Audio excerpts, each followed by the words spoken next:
welcome to Real Estate Real Talk. I am Merilee, principal broker of Selling Salt Lake, and I'm joined today with Kian Torimi, who is an incredible realtor here at Selling Salt Lake, and he's got a lot of really interesting tools to bring to our attention today. So we're going to talk about investing and how to do that. But first, Kian, I want you to take just 2 seconds and brag about how you came up with your last name, because I love this story. Yes, hi, I'm Kian Torimi. And Merilee, thanks for asking. It's a very interesting story. So in my culture, I'm from Iran originally. Okay. Husbands and wives don't change their last name. So each one keeps their own. And it creates, or it doesn't create that sense of unity. The family. So I thought there's got to be something in the middle. So instead of me changing my last name to hers, or she changes her last name to mine, or take on my last name, we thought, why don't we combine? So my last name was Torab, her last name was Karimi, and we combined into Torimi. So a whole new family. No one owes anything to anyone. No one love that. has the ownership. Yeah, we thought that was pretty cool. That is very cool. And your kids obviously will have that name, Torimi, as they go through their lives. If you had gone with the Iranian tradition of you each keeping your own name, what name would your kids have? They would take on my name. So Torab, yes. Take on the husband's name. Exactly. Okay, or the father's name. So interesting. Thank you for sharing that. I love that you did that. I think that's the coolest thing. So you are a dad. You have 2 kids. And a wife, and you developed this very cool new investing tool. Tell us about that. I got into investing when I bought my first house, I did what is called house hacking, where you buy a house and then you rent a portion of it. So this particular house had a basement apartment, and it was awesome. My mortgage was $1,400. Okay. And we rented downstairs for $700.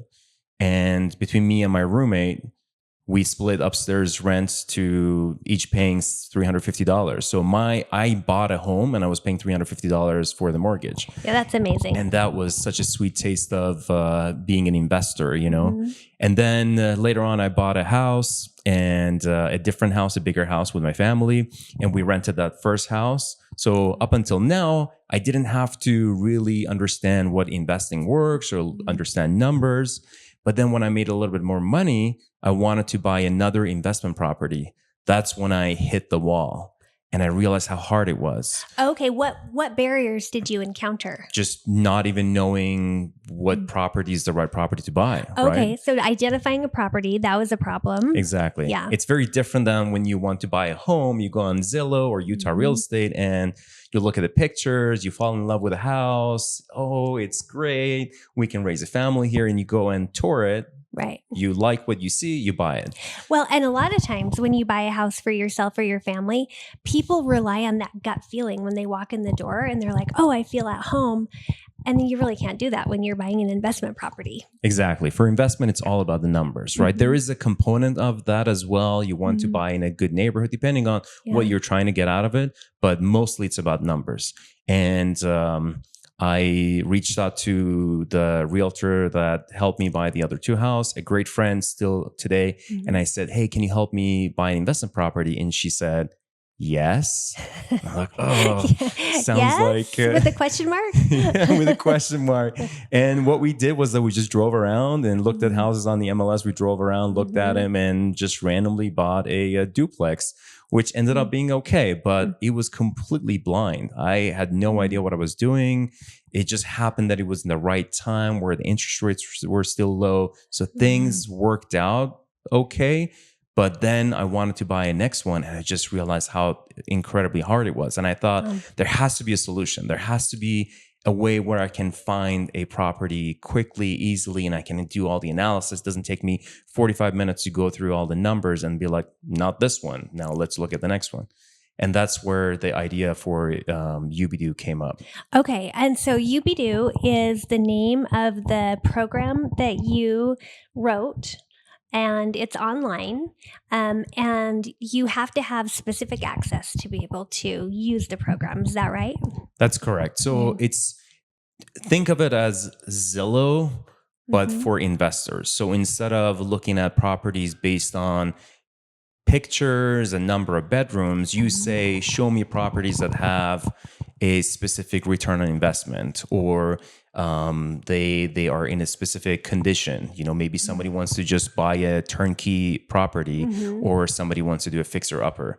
And he just shows you the ones that match your criteria based on how much down payment you have, just your general investment profile. So when you create an account to go on the platform, you put in how much down payment you have, what the interest rate is maybe that you've been approved for, and then you also tell it what you want to do. I want to find a fixer and I want to flip it, or I want to rent it out, or I want a house hack, or whatever it is that you want to do. You can direct the program to identify properties that fit within those parameters.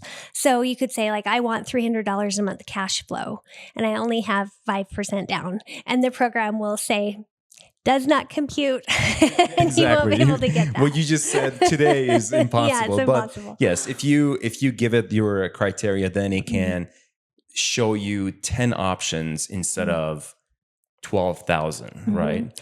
Yeah. One of the coolest things I think about it is that you have programmed it to sift through pictures and then identify what kind of condition that property's in, which is really a great use of AI. It's very smart.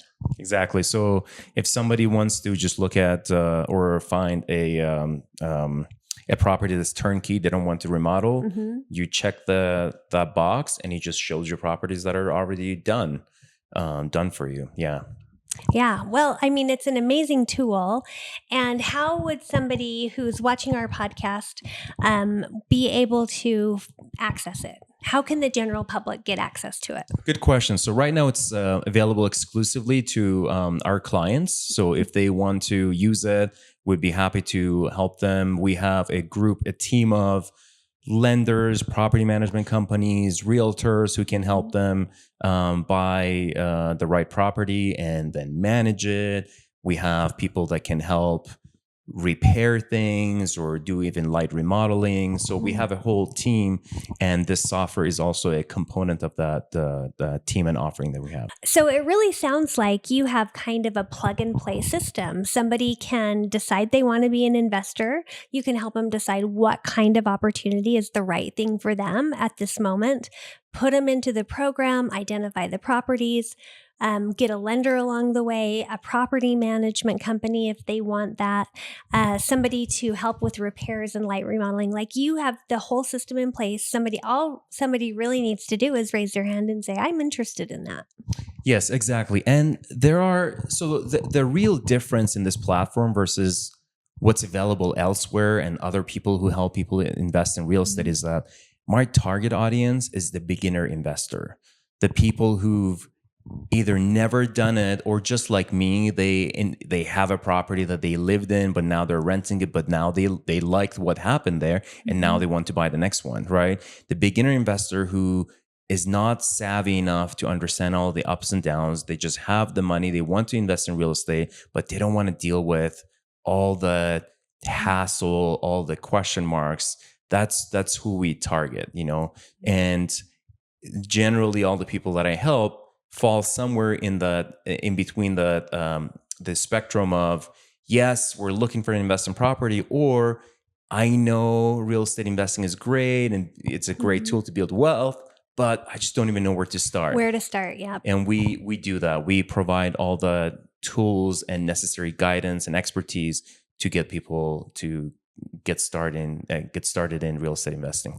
Oh, that's great, because it can be a daunting process. There's so many things to know and think about. And one of those things is taxes. How does investing affect the amount of tax you pay? In a general way, we're not accountants, but generally, what can people expect to happen with their taxes? Very good question. This is one of the major benefits of real estate investing. So generally, people either invest in real estate or in the stock market.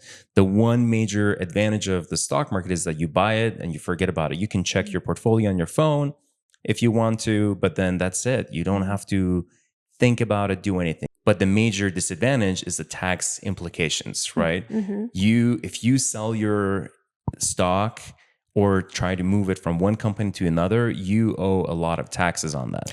On the gain. On the gain, yes.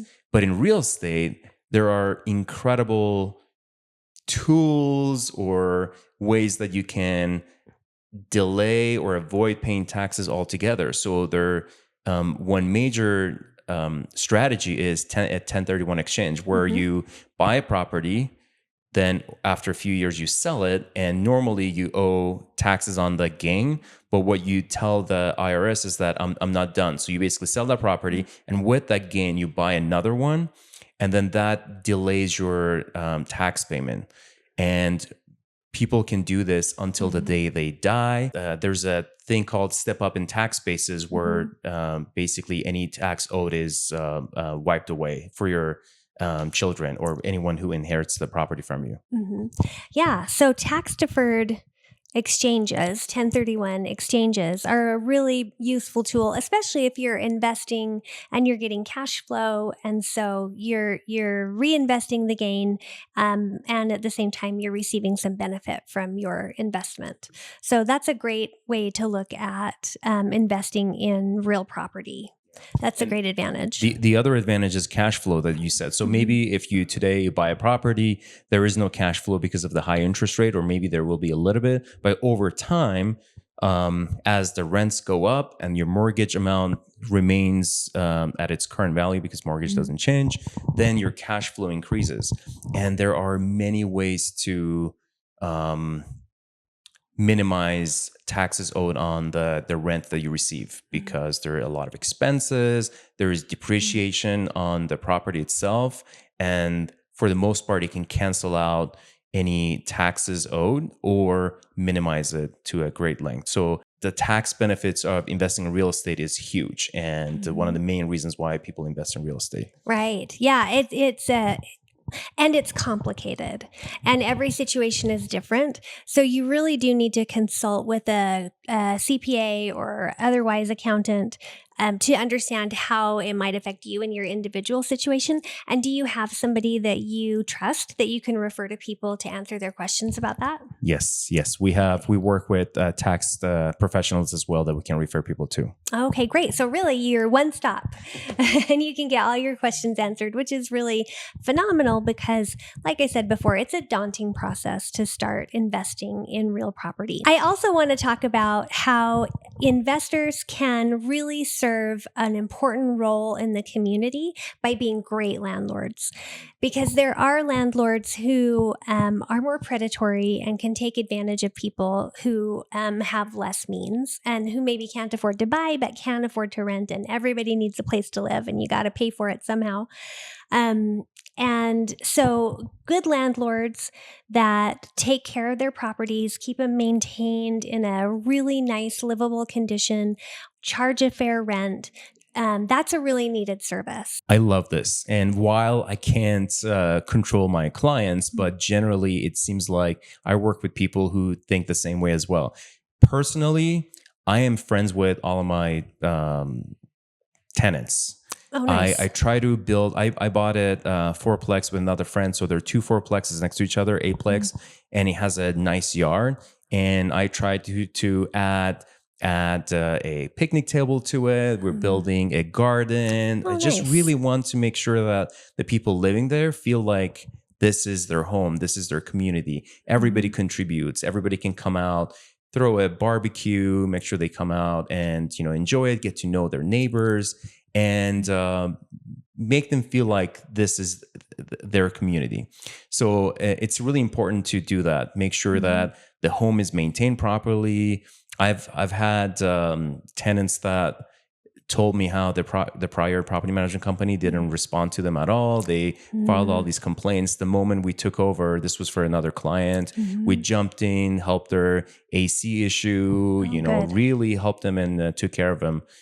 Because it's really important. You want to maintain the property. You want to have quality tenants who see that you take care of them. So in return, they take care of your property. Yeah. If you don't, they also don't take care of your property. And you're just losing value in your investment. And it's just not good. Not good to not take care of your of each other. Yeah. I agree. It's interesting how many times the right thing to do is also good business. Exactly. It just follows hand in hand. You take care of somebody, they take care of your property. That relationship can continue happily and serve both parties. And if they're happy, they stay longer, they take care of your property, everything it just works out better. As opposed to if somebody lives in a condition that's not good, then you have high turnover. Every time somebody leaves, you have to now go find another tenant. Right. It's just not good. Yeah, it's just doing the right thing is good business. It always is. Exactly. I'm glad we agree on that since we work together. Yeah, exactly. Okay. And then I also wanted to say, I have only one rental, and I love my tenants. They're amazing.